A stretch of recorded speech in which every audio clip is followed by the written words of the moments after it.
of lesson study. And the many parallel sessions, also the posters that says outside the foyer.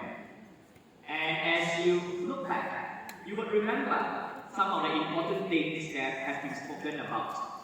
In particular, given that many of us here are teachers, and some of us are researchers, and yet others are people like me who provide professional development for teachers.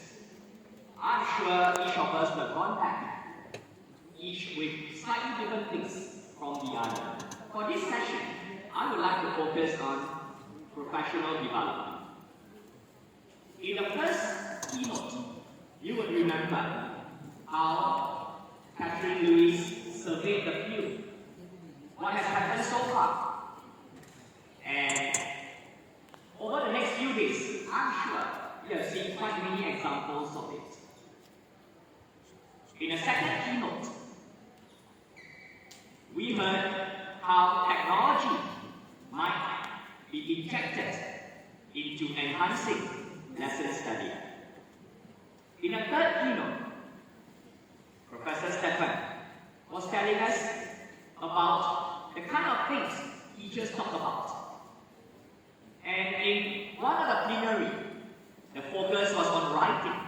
So quite a lot of things have been spoken about how teachers, in their conversation with each other, also in the writing as part of their observation and subsequent reflection, how the conversation, and just this morning, you might have heard about generative dialogue in one of the papers. So how teachers in their conversation with each other, how teachers in talking and also writing, how they generate professional knowledge for themselves. And in the fourth keynote, we saw how lesson study is not just for academic subjects like mathematics or languages. How lesson study is often used in what they call non-cognitive areas.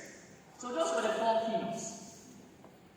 I hope as we leave this conference, we will all go back each with something that make us enthusiastic about how we can develop ourselves professionally if we are teachers, and how we can provide quality professional development for our colleagues if we are one of those who are training teachers or providing professional development for teachers.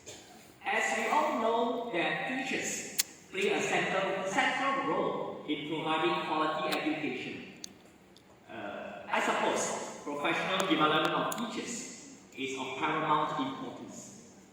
Some of you might remember in one of his books, Malcolm Gladwell, in one of his many books, he said something, and I probably am paraphrasing him.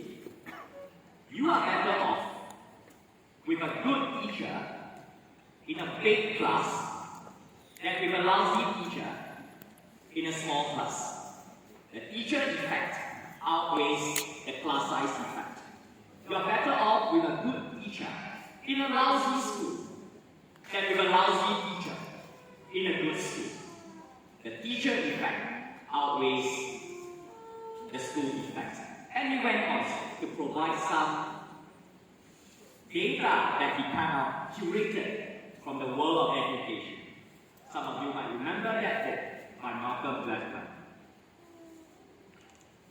I share with you a model of teacher learning that my colleagues and I at National Institute of Education in Singapore have